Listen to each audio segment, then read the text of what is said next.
El Haj Amadou Adital diine kuntigi ba de do nyoro kɔnɔna na Tijaniya o bolofara min bɛ ɲɔnɔ olu ka kalifa de do a minɛna an bɛ dugawu kɛ ka fara silamɛ diinɛ mɔgɔ bɛɛ lajɛlen ka dugawu kan an miirina b'a a la a bɛ yɔrɔ yɔrɔ nin waati na an bɛ dugawu kɛ a ka se k'a yɛrɛ sɔrɔ min ye Cɔrɔnɔ Amadu Adital ye maa minnu ni a bɛ u bolo an b'a yirula k'a fɔ silamɛ do laadiri do baarakɛla do faso kanuna do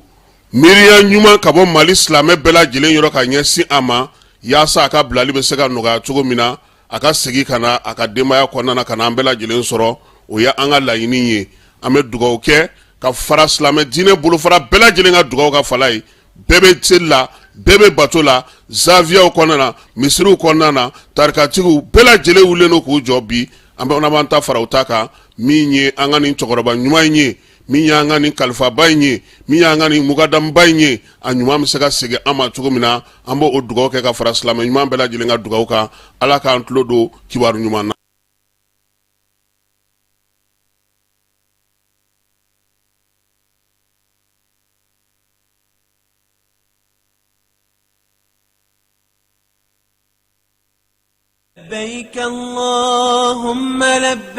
Agence Dunia Travel Service ako abibu nyamasegi foli kɛ ka ɲɛsin a ka sango hiji denw ma aw minnu ye danaya ta ka da kan aw ka hiji labɛn ni a kɛcogo ɲuman na n'an taara hɛrɛ la ka segin hɛrɛ la dumuniw ka ɲi bɛrɛbɛrɛli ka ɲi n'an mago bɛ diɲɛ fɛn fɛn na u b'a bɛɛ lajɛlen k'an ɲɛ donc an b'u fo k'u barikada directeur min tun b'an nɔfɛ n'o ye Amadu Mayiga ye a jɔra a jɔyɔrɔ la ɲɛmɔgɔya ko fɛn fɛn a jɔra a jɔyɔrɔ la ka nisɔndiya mɔgɔw la ka mɔgɔw bɛrɛbɛrɛ ka koto mɔgɔw t'a la mɔgɔw tɛ min dɔn k'a ɲɛ yira mɔgɔw la an y'o baara de sɔrɔ duniya la kumu kelen kɔnɔ a ko ka aw bɛɛ lajɛlen laduniya silamɛ minnu bɛ Mali kɔnɔ ani minnu sigiyɔrɔ bɛnnen don diɲɛ jamana wɛrɛw ma k'a fɔ san wɛrɛ o hiji ni o umura o baaraw labɛnw daminɛna ka ban o tumana aw minnu b'a fɛ ka hiji kɛ damu lakana ni basigi kɔnɔ Agence Dunia a kɛmɛ ko fɛɛrɛ bɛɛ lajɛlen tigɛ ka hiji kɛcogo ɲuman kalanw bɛɛ lajɛlen labɛn ka bila aw ɲɛ min ye k'a dɔn siyɔrɔ ni damu ye ka surunya aw ka bato kɛ yɔrɔw la dumuni laki ka sanuma u bɛ tobi ka bila aw ka bolo ka saga n'a ka waati bɛɛ lajɛlen la dɔgɔtɔrɔ jolenw olu bɛ aw nɔfɛ hiji kɛ yɔrɔ ani bato kɛ yɔrɔ wɛrɛw bɛɛ lajɛlen la yɔrɔ bɛɛ ani waati bɛɛ baw bolo kuma dɔ o ka wusa ne de sen ka di ye Agence Dunia Travel Service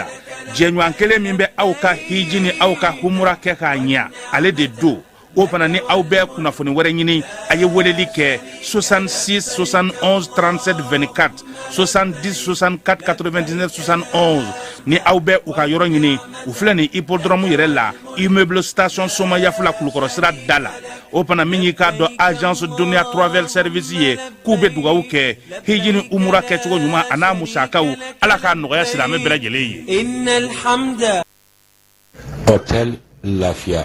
Hôtel Lafia dagayɔrɔ bɛnnen don Sevare Bangekaba secteur 3 kɔnɔ ka taa se dagabana batiri lithium ma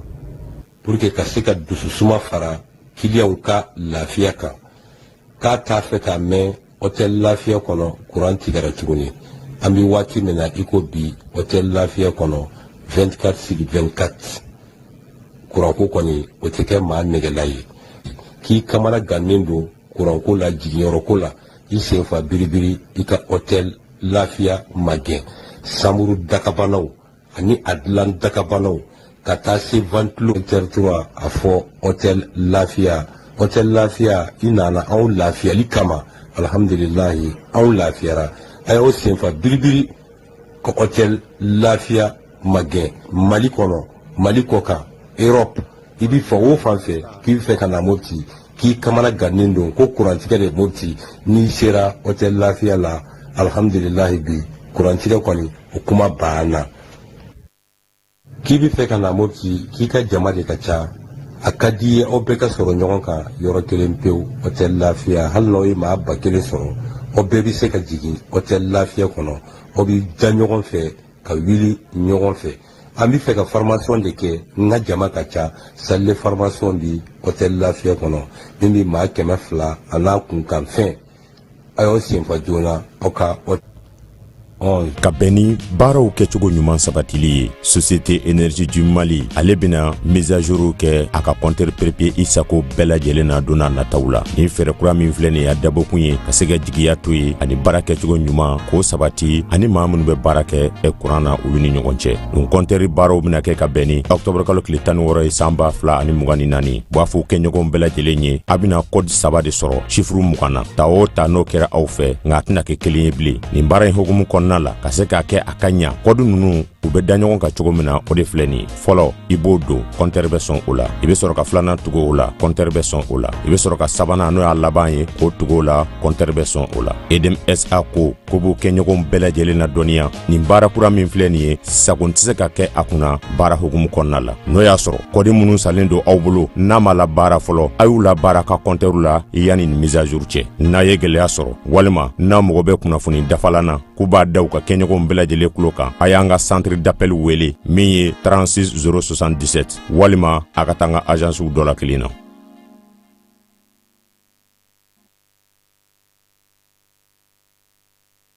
An ka ɲɔgɔn dɛmɛ ka binŋɛnikɛlaw ni maafalaw ni walijugutigilamaw kɛlɛ. A y'anw dɛmɛ an k'aw dɛmɛ ka binŋɛnikɛlaw ni maafalaw ni walijugutigilamaw kɛlɛ. N'a ye kunnafoni sɔrɔ binŋɛnikɛlaw ni maafalaw ni walijugutigilamaw kan a ye nɛgɛjuru ci dɛmɛso la. Nɛgɛjuru sira fɛ wari tɛ sara min na 80 00 11 20 walima 80 00 11 22 walima 98 17 36 75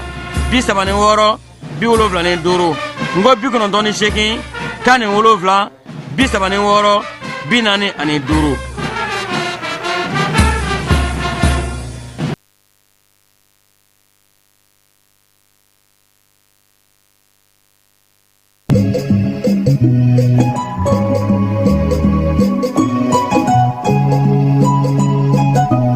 Filɛbaw ni an lamɛnbaaw aw bɛɛ lajɛlen aw ni ɲankuma. Bamakɔ fugaba n'o ye seko ni dɔnko bololabaarakɛlaw ni lotalitigiw olu ka fuga kɛnɛba o sigira o baaraw daminɛna bi tile 3 don. Premier ministre n'o ye général de division Abdoulaye Mayiga ye a ko ɲɛmaya tun bɛ ale bolo seko ni dɔnko ngaraw bɛɛ lajɛlen tun bɛ a kɛnɛ kan minnu bɛ Bamakɔ yan minnu fana sen sera ka kɛnɛ sɔrɔ. Gawokaw fɛ ji feere yɔrɔ dɔ o dilanna n'o ye jago ɲɔgɔnna ye ale fana dilanna Gawokaw o dilanni baaraw daminɛna Gawokaw fɛ wulikajɔ mun kɛra o la sa an na o bɛɛ lajɛlen da aw tulo kan. Kɔkan kibaruyaw la kunbaba o ye fangandaraki min tun b'a fɛ ka kɛ Tchadikaw fɛ ani ka taa bi u ka jamanakuntigi dagayɔrɔ kan min fana bɔra o la sa u ka procureur ale bɔra ka dantigɛli kɛ. An b'a yira la sa k'a fɔ Senegalikaw ka kibaruya b'an bolo yan. An yɛrɛ fɛ yan fana parti adema ko cɛbɔ bɛna kɛ dɛ u ka jamanakuntigi kalata la k'adema bɛna cɛbɔ kɛ. Musa Mara ale fana ye laseli kɛ kunnafonidilaw ye ka kɛ ni a hamina n'a miirinaw ye furancɛ fanga ale bolo nin waati in na fɛɛrɛ ni dabalukan ka tigɛ yaasa a ko bɛ se ka taa kuncɛliyɔrɔ la cogo min na. Kɛnɛ in kan fana a da dora fɛn caman na min ye kuranko ye jamana kɔnɔ gɛlɛya ka taa se maaninfinw yɛrɛ b'a fɛ min ka kɛ bi ale hakili na a y'o bɛɛ lajɛlen fɔ jamanadenw ye. Lajɛ senfɛ lajɛ min n'a y'a kɛ kunungo Bamakɔ dunanjigiso dɔ la farikolo ɲɛnajɛ o kibaruyaw fana bi yan an ka soden dɔw kɔni ye taayɔrɔ sɔrɔ an y'a yira o la k'a fɔ ko min ye Mali dege karamɔgɔ kɔrɔ ye n'o ye Eric Seku Sɛli ale ye fɛn sɔrɔ Nizeriyakaw fɛ yen maa caman y'a yira k'a fɔ ko o ɲɛna kosɛbɛ ko sabula ko maa min don ko a fana seko ni dɔnko dɔ b'a la a bɛ se ka o baara kɛ Nizeriya fɛ ka se ka ɲɛ sɔrɔ kow la. Kuma la kumabaw ye nin ye sɔɔni sisan an bɛna n'a bɛɛ lajɛlen walawala a bɛ se k'a faamu cogo min na.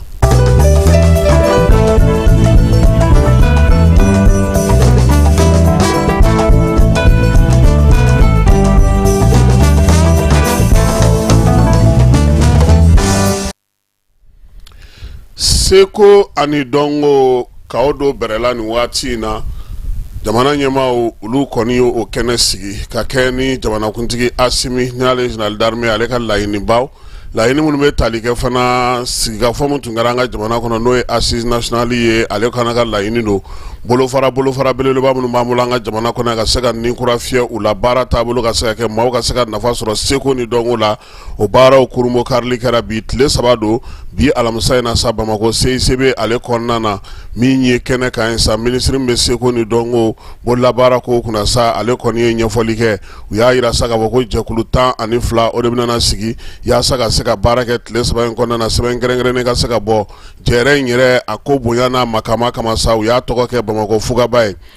in bɛ tali kɛ miirina jigin b'a yira sa k'a fɔ an yɛrɛ k'an wasa don an ka kow la an ka taabolo la an ka tabiyaw la seko ni dɔnko tigilamaw kɔni nana ka bɔ Mali fan 14 bɛɛ lajɛlen jɛrɛ in kɛnɛ kan min ye recotradi ye olu ye kuma kɔni kun don u ye fɔli fana tun b'a la n'o ye ensemble instrumental ye ka taa fara donsow ka bɛɛ lajɛlen nana kɔrɔdugaw bɛɛ y'i bila i seko ani damayira la bi ɲɛbila baara in ale hukumu kɔnɔna na Mamu Dafe ale ye min fɔ bɛɛ lajɛlen ɲɛna an ka jɛ k'o lamɛn.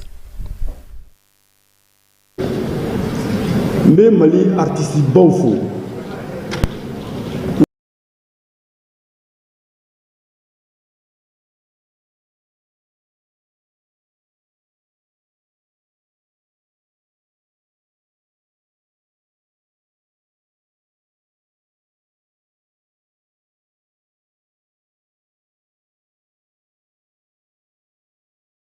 bɛɛ bɛ kɛnɛ in kan bi n ko premier ministre ma n ko a ka kɛnɛ in lajɛ n ko mɔgɔw bɛ salle kɔnɔ bi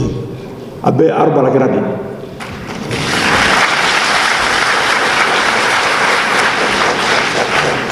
jama ka ca mais ne ɲɛ bɛ jama min na bi parce que an bɛɛ bɛ ɲɔgɔn dɔn n'i ye Mali ta san 30 tɛmɛnen kɔ mɔgɔ minnu ye Mali action culturelle animée Mali kɔnɔ ani Mali kɔ kan u bɛɛ bɛ salle kɔnɔ ne hakili la o ye tamasiyɛn ye k'a jira k'a fɔ an sera wagati dɔ la a ye kurukanfuga fɔ hakililajigi la yanni kurukanfuga ka sigi Wagadu de sigira Wagadu kɛlɛw caman kɛra o kɛlɛ labankɛlɛw u ye kɛnɛba dɔ sigi Wagadu marakaw b'a wele ko kunbi de birakɔrɛ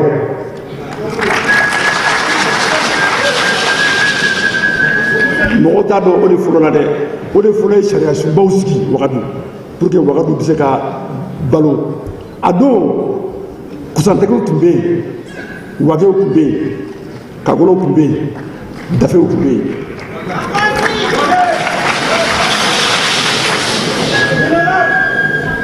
an bɔlen an nana Manden kɛlɛ laban kɛlɛ kelen 1236 Sunjata ye o y'a sɔrɔ Manden sigi gɛlɛyara kɛlɛ cayara i komi wagati min an bɛna bɔ a kɔnɔ tan u ye sariyasubaw sigi n'u kama ko kurukanfuga bi an bɛ transition de kɔnɔ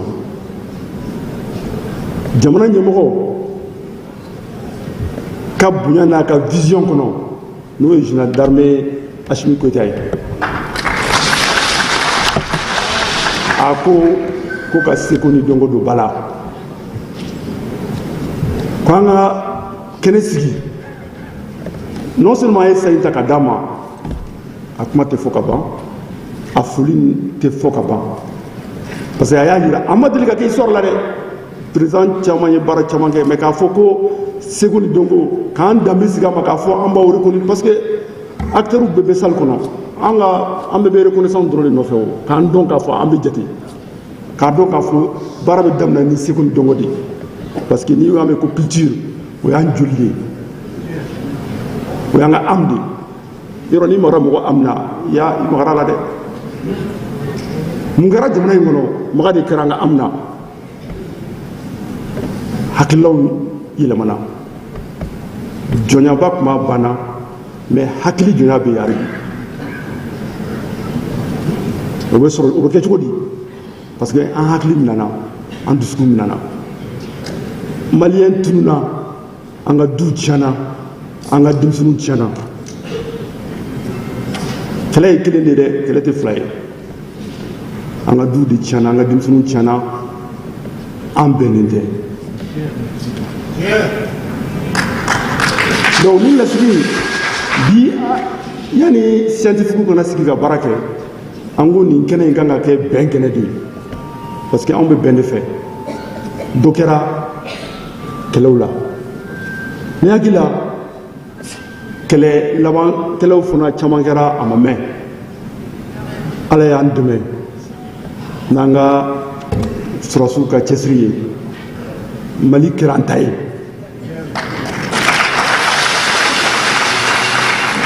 a tɔ ye mun ye sisan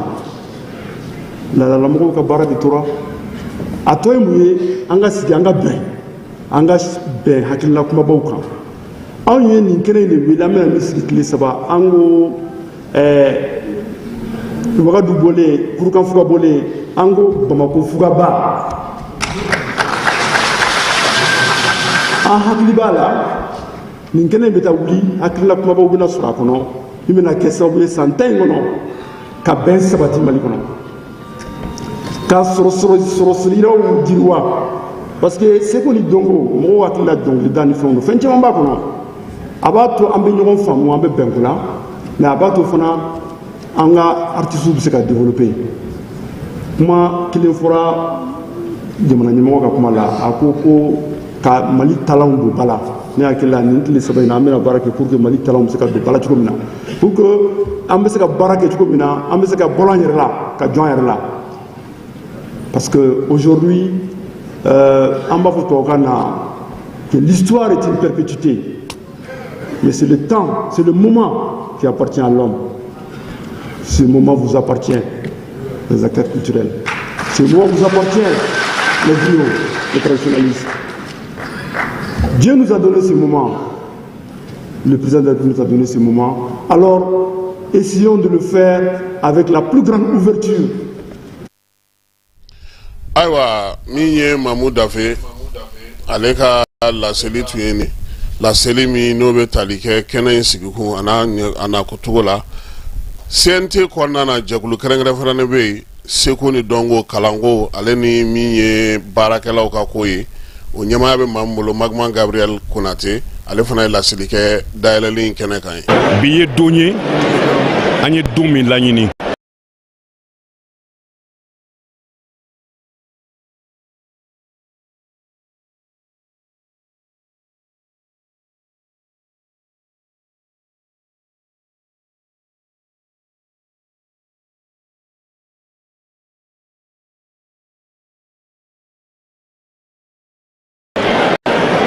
alors ko jamana in bɛɛ b'o bolo la jamana in bɛɛ b'o nɔgɔ la ko denmisɛnnin dɔ de bɛna ka na jamana in bɔ bolo la ka na jamana in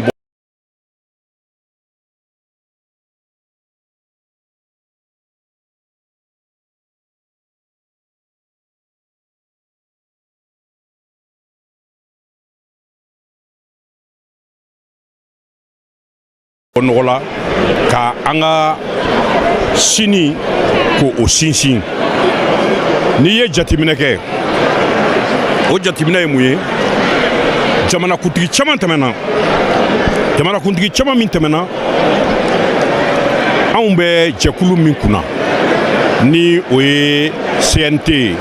o jɛkulu kɔnɔ seko ani dɔnko bolofara min bɛ yen ni o baarayɔrɔ sigilen bɛ yen anw ye o ɲɛmɔgɔw ye o mɔgɔw ye anw ye anw y'a laɲini kabi bi ma se kabi CNT sigira don min na an bɛ k'a laɲini min bɛ se k'a to an b'an ka bɔnɔgɔla sinsin an ka seko n'an ka dɔnko kan an y'a fɔ ko jamana o jamana bɛ diɲɛ kɔnɔ ni u tɔgɔ bɔlen don ni u ye nafolo sɔrɔ u bɛɛ y'u ka seko n'u ka dɔnko de kɛ ka u ka jamana yiriwa k'u ka jamana bɔnɔgɔ la k'u ka jamana ta ɲɛ o misali ye mun ye i b'a ye chinois jamana n'i y'a ye a taara ɲɛ Mao Tse-tung ko jamana tɛ bɔ nɔgɔ la ni a ka seko n'a ka dɔnko ma don ba la Mao a y'o fɔ a ko an k'an ka révolution culturelle kɛ an ka yɛlɛma kɛ mɔgɔw hakilina ka falen ka ɲɛsin jamana ma o de ye Chine bila ɲɛfɛ Amérique ye a ka bɔ nɔgɔla kɛ n'a ka seko n'a ka dɔnko ye guerreba filanan diɲɛ kurukara ye kɛlɛ min kɛ o filanan 39-45 o bannen kɔ Europe cira Europe cilen a bɔ nɔgɔ la a kɛra seko ani dɔnko fɛ ni plan Marshall ye ka wari di u ma ka u fara ɲɔgɔn kan u ka seko ni dɔnko ka o baara walasa Europe ka se ka bɔ nɔgɔ la n'i ye jateminɛ kɛ Rusila bɔra nɔgɔ la a ka seko n'a ka dɔnko kan jamanaba fɛn o fɛn bɛ yen nin bɛɛ bɔra nɔgɔ la a ka seko n'a ka dɔnko de kan ni an seginna ka na o ma ko an k'an ka seko kɛ an sinsin bere ye ko ka jamana sigi o kan ko ka Mali kura sigi an ko Mali kura tɛ se ka sigi diɲɛ kɔnɔ cogo si la ni Maliden kura m'aw bange Maliden kura ka bange o kɔrɔ ye mun ye an ka hakilinaw falen an k'an baarakɛcogow falen an k'an ko kɛcogow falen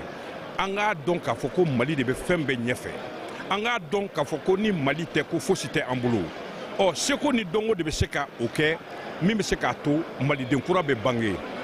Maliden kura ka bangeli jogow ka falen ni jogow falenna kɛtaw ka sabati ni kɛtaw sabatira hakɛw ka dafa ni hakɛw dafara jamana bɛ baara jamana bɛ bɔ nɔgɔ la o yɔrɔ de kama a diyara anw ye ka bɛn anw ma ka da kan anw ka laɲini don kabi bi tɛ ni Asimi nana ka na o waleya k'o dankɛnɛmaya ka mɔgɔ ta k'o bila seko ani dɔnko kunna min bɛ se k'o baara kɛ fɔlɔfɔlɔ Segu n'i tun bɛ taa an ka kɔrɔnfɛ jamana na ka taa i senna yaala n'u b'a fɔ ko tourisme i tun bɛ dumuni kɛ Segu ka sɔrɔ ka tɛmɛ ka taa nka bi mɔgɔw bɛ wuli ka taa Segu ala ni cɛ dɔ ka baara fɛ n'o ye Mamu Dafe ye Mamu Dafe de Segu bɔ escale la k'a kɛ destination ye o kama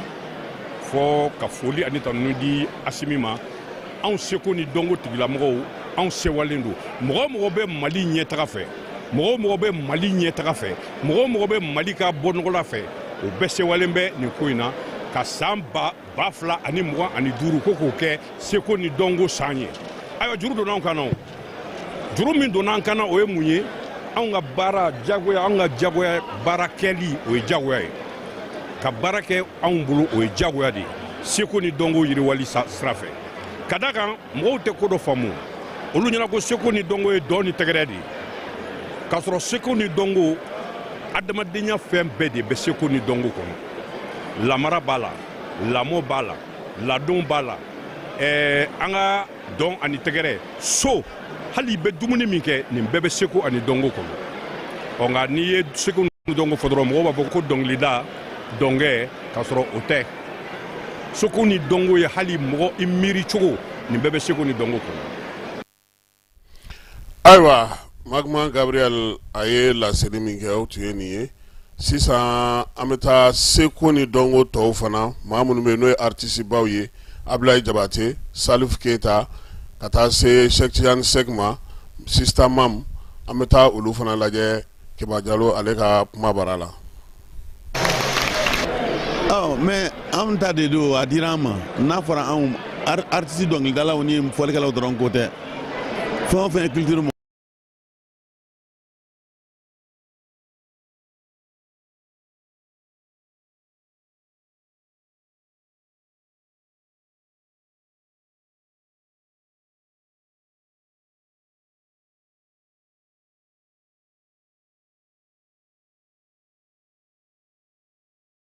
an bɛɛ lajɛlen ko don jamanatigi y'a fɔ a ka discours fɔlɔ la depuis a bɛ sigi don min na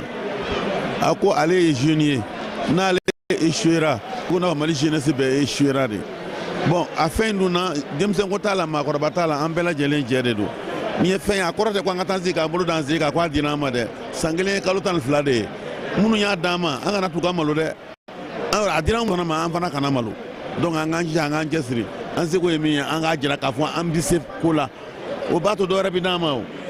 n'ala farala kan n'an y'a k'a kɛcogo la k'an sera ka fɛn yɛrɛ sera ka bɔ a kɔnɔ premier ministre m'a fɔ sisan ko anw ye boussole de ye ni maa tunu n'i yɛrɛ la pour ka se k'i yɛrɛ sɔrɔ o ka gɛlɛn dɛ mais pour que an ka se k'an yɛrɛ sɔrɔ culture don ala sago i sago. a ɲɔgɔn ma deli ka kɛ ka seko ni dɔnko bila nin ye kunnaja de y'an bolo kɔ nin ye kunnaja de ye artiste bolo kosɛbɛ kosɛbɛ kɛ kosɛbɛ parce que seko ni dɔnko o b'a yira de kan an bɛ min dɔn an ye min ye an valeur ye min ye an kan ka min ni min kɛ ka an ka yɛrɛ dɔn sabati je crois que a tɛ se ka taa n'o tɛ Ni kɛnɛ ba de ni kɛnɛ min ye Seko ni Dɔnko ka kɛnɛ ye o kɛnɛ ba de min talen don jamana ɲɛmaaw fɛ k'a jira a la k'a fɔ ko halisa an kan k'an cɛsiri Seko ni Dɔnko ani Dɔnko ni Seko ka kɛ fɛn barikama ye fɛn belebele fɛn min b'a to an b'an ka yɛrɛ ma an ka maliyɛnya jira y'a ma k'a fɔ ko an tɛ siran fɛn ɲɛ bilen y'a faamu ka fɛn ta k'a kɛ lawale fɛn min b'a an danbe to an na n'i y'a minɛ ni hakilisigi ye fana ne bolo a kan ka kɛ fɛn ye sababu ye an bɛ an tin ka to ɲɔgɔn na halisa ka fɛn baw laɲini ɲɔgɔn fɛ y'a faamu a kɛra fɛn belebeleba ye fɛn min a jara en tout cas Seko ni Dɔnko ma mɔgɔw bɛɛ ye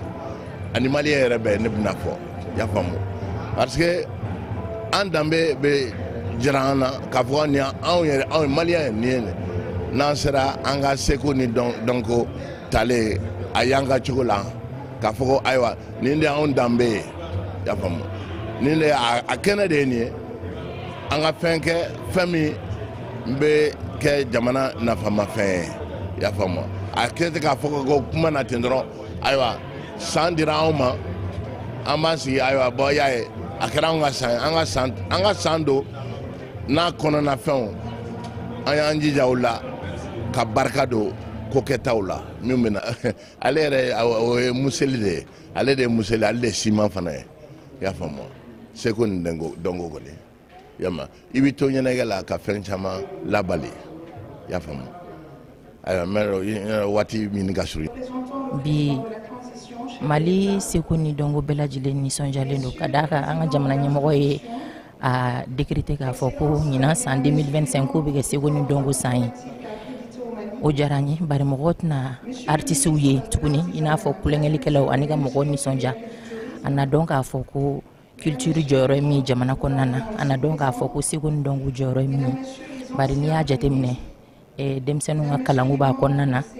ayiwa sɔrɔw ka yiriwa jamana yɛrɛ ka yiriwa musaka ko ka se ka nɔgɔya jamana ka taa ɲɛ a bɛɛ bɛ bɔ an ka Seko ani Dɔnko la jamanaba caman ye o faamuya ni Mali yɛrɛ o faamuya bi foli ani tanu bɛ di jamana ɲɛmɔgɔ ma ka di anw fana ka ministre ɲɛmɔgɔ ma n'o ye Mamu Dafe bari baara min don a b'a la a ka ca ni san 20 ye bi ka tugu festival sur le Niger Segu a ye baaraw k'o kɔnɔna na a ye emploi créer a ye denmisɛnninw dɛmɛ a y'an ka jamana dɛmɛ ka yiriwa an hakili la o baara in de bɛna continuer Mali kɔnɔna na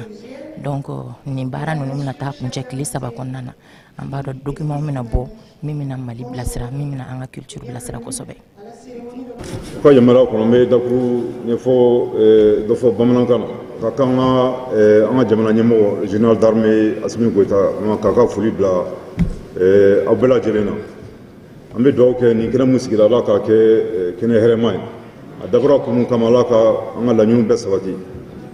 cɛmancɛ fanga kɔnɔna la laɲini yɛrɛ kumaba o ye ka Mali kura bɛ se ka sigi sen kan cogo min na o concours kɔnɔna la an ka jamana ɲɛmɔgɔ ka selimafo san 2025 ko a ye yamaruya ta ka année 2025 ko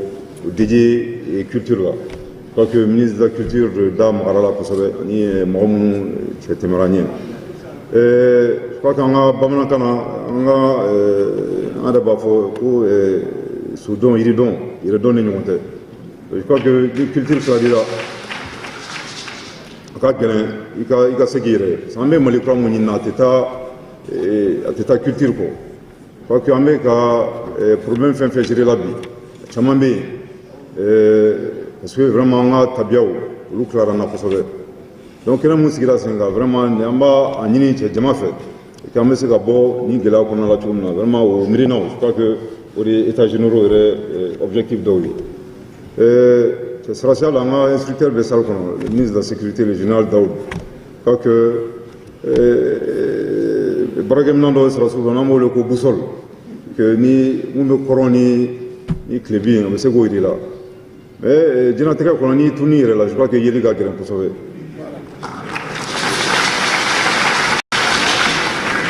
an dalen b'a la fana vraiment mɔgɔ minnu bɛ nin salle kɔnɔ jaabi min bɛ se ka bɔ o kɔnɔna la adamaden n'i tununi yɛrɛ la an bɛ se k'an yɛrɛ sɔrɔ cogo min na ma ka nyama ko recommandation dam ma benite on ni braji mbora kuma la akato voilà sallallahu alaihi merci.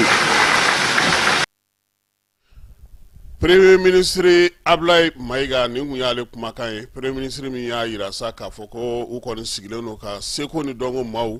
u bɛna na bana minnu fura sɔrɔ ka kɛ ni seko ni dɔnko bɛ se ka taa ɲɛ cogo min na baaraba minnu bɛ se ka sigi sen kan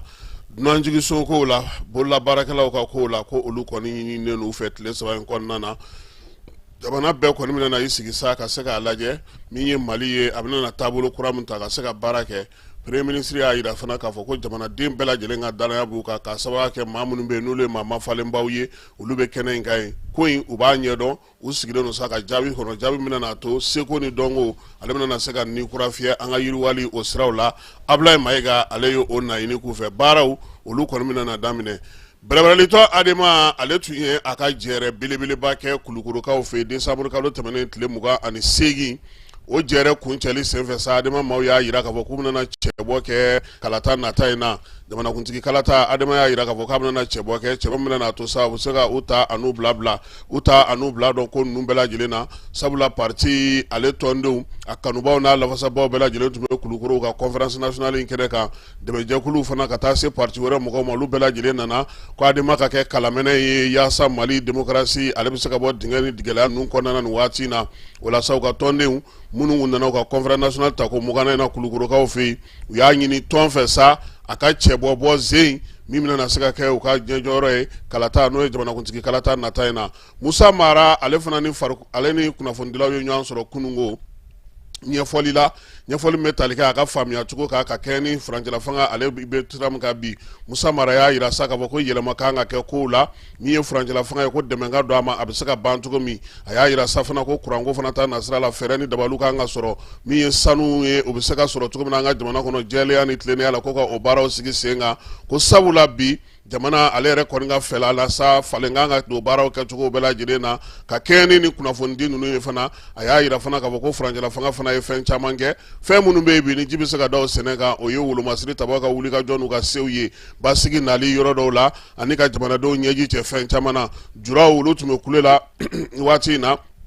a yira fana ko musaka dɔ sera ka bɔ ka d'olu ma ale bolo n'olu kow sinsinna ka dɔ fara yiriwali baaraw kan o de bɛ sɔn ka fisaya kosɛbɛ jamanaden bɛɛ lajɛlen ka lafiya o bɛ o la kunnafonidi kɔni kun ye a ka laadala kunnafonidi ye min kɛra sa ka se ka ɲɛfɔli kɛ jamanadenw ye furancɛla fanga ale taabolo la CESCOM min bɛ nin waati in na Ɲorodi Sahɛlikaw fɛ yen n'o ye Jaweli Kunda Fandakaw ka CESCOM ye ale ni baɲumankɛtɔn min bɛ n'o ye Zakati ye ka bɔ lamɛrikɛnw fɛ olu y'u bolo da mana na nin kalo in tile 8 min ye lamɛrikɛnw ka baɲumankɛtɔn ye n'o ye Zakati ye sa ale kɔni bɛna na dɛmɛ don furakɛlikɛyɔrɔ in ma dɛmɛ min ni san kelen baara don o bɛna na to sa maaw bɛ se ka furakɛ cogo min na musow ka jiginnikow bɛ a la min ye maakɔrɔw ye olu ka kow bɛ a la denmisɛnninw ka taa se bolociw ma musow bɛ se ka lakɔlɔsi cogo min na sa ka se ka u kisi bana jugu ma maakɔrɔw olu fana bɛna na bɛrɛbɛrɛ ko in kɛnɛ kan min ye kɛnɛ ɲɛnamaba ye sa u bɛna na sigi fana furakɛli bɛ se ka kɛ cogo min na lajɛ in kɔni kɛra kunna siniko min ye préfet ye ale tun bɛ kɛnɛ kan ale ni ɲɔrɔ maa mafalen caman min ye laadalamaw ye ka kɛ ni Jaweli Kunda Fantakaw olu ka maaw ye u bɛɛ lajɛlen kɔni nana sa yaasa bolobilala in bɛ se ka kɛ u ɲɛna bolobilala sɛbɛn in bɛ se ka kɛ u ɲɛna cogo min na Gawokaw fɛ yen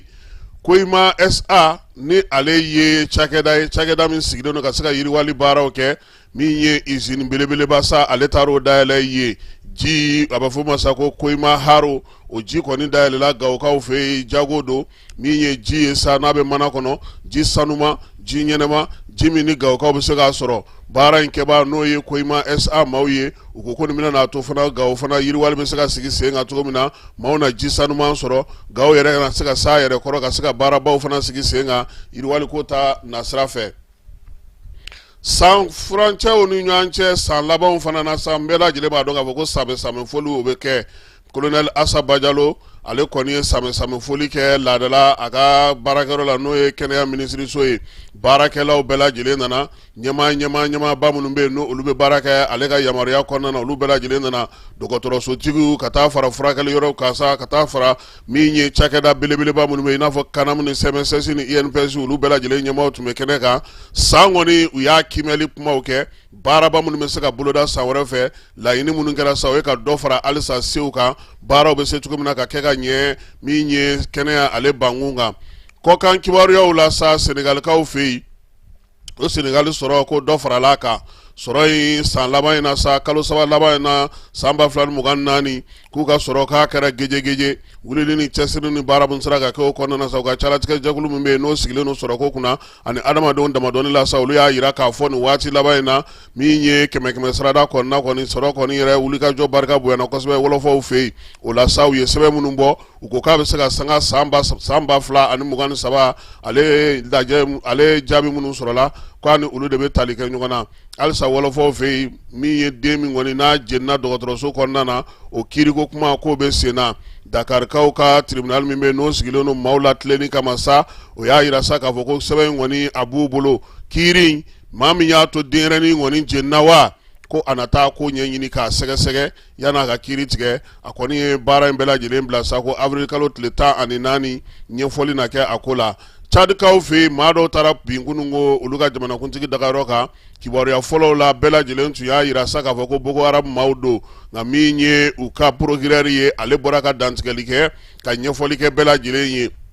kunungo su ka dugujɛ kunungo sufɛla la sa a yera k'a fɔ sa ko min ye den naani dɔ kɔni ye o kɔni de suyɛnna o suyɛnnen kɔfɛ sa bɛɛ lajɛlen y'a ye sa k'a fɔ ko o kumaw cayara min ye cadikaw ye k'u ye lakɔlɔsili kɛ k'a yira k'a fɔ maa minnu ye nin waleya ninnu kɛ u bɔra u ka dugu minnu na an'u ka kabila minnu na olu bɛɛ lajɛlen dɔnnen don wulikajɔ ni cɛsiri min kɛra sa o y'a to procureur ale ka se ka kuma ka ɲɛfɔli kɛ maaw ye min ye procureur ye a y'a yira sa k'a fɔ ko ni lajɛ in ani ni laɲini ni nin ko ninnu bɛɛ lajɛlen tɛmɛna sira minnu fɛ sariya sɔsɔw don sabula maa minnu don sa u bɛ maa 20 ni kɔ ɲɔgɔnna bɔ olu kɔni de filɛ nin ka wulikajɔ kɛ dɔrɔn ka sin k'u ɲɛsin jamanakuntigi ale dagayɔrɔ ma muguci kɔni barika bonyana kosɛbɛ ka dugu jɛ kunun bi la u y'a yira sa k'a fɔ ko sariyatigiw kɔni sera k'u bolo da maa 6 ka mun joginen don dɔw bɛ ka furakɛ hali bi procureur y'a yira sa k'a fɔ ko maa bɛ yen ko minɛna nin ko ninnu kɔnɔna olu na sɛgɛsɛgɛ ka se ka ɲɛɲini kɛ a ko la a y'a yira fana k'a fɔ ko min ye kibaruya caman fɔra maaw k'a to ɲɛɲini ka kɛ u bɔyɔrɔ marafa minnu tun b'u bolo waleya minnu kɛr'u fɛ min ye bingali senfɛ fana Cadi jamanakuntigi ka baarakɛyɔrɔ ale ka maa kelen sɔrɔsi kelen tora waleya in o senfɛ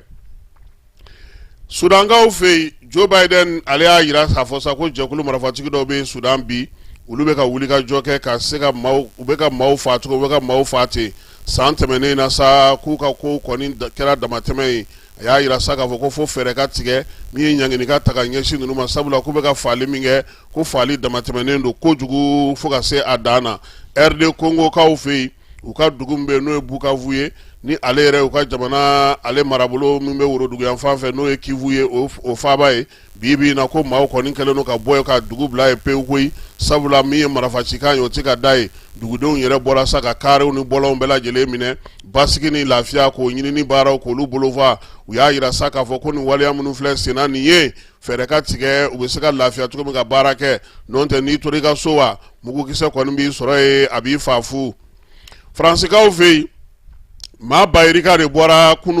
kunasininko ka taa u ka yɔrɔ min bɛ sa n'u b'a fɔ ma ko Place de la République ka t'u ka nisɔndiya yira ka kɛ ni Jean-Marie Le Pen ale ka fatuli ye cɛkɔrɔba min bɛna politiki ka san 96 ko min ye denmisɛnnakaw ye olu kɔni bɔra k'a yira k'a fɔ ko maa in kɔni fatuli diyara olu ye kosɛbɛ sabula k'a tun kɛlen don ka kɛ maa ye maa min ye degun ta ka ɲɛsin olu ma maa caman fana bɔra ka fɛnw fɔ fɛn minnu n'a ye olu kɛ waleya minnu n'olu yɛrɛ bolo n'olu tɛ ko bɛntaw ye kɛnɛya ko ta nasira ka sa Amerikɛnkaw fɛ yen u ka jamana fa min bɛ yen n'o ye Louisiane ye ko maa fɔlɔ kɔni fatura ye k'a sababuya kɛ grippe aviaire ye bana in olu yɛrɛ kun bolo ko nin bana in tununa maa min ni o fatura sa o si bɛ san 65 la ko o kɛra maa fɔlɔ ye Amerikɛnw fɛ yen grippe aviaire a yera maa min na wa k'u kɛlen don ka sigana fana kɛ ko a kana na taa se maaw ma sabula ko a y'a sɔrɔ baganw fɛ n'o ye burusi kɔnɔ baganw ye bagan minnu bi n'olu ye kungo kɔnɔ baganw ye k'a ni olu de kun ka surun ɲɔgɔn na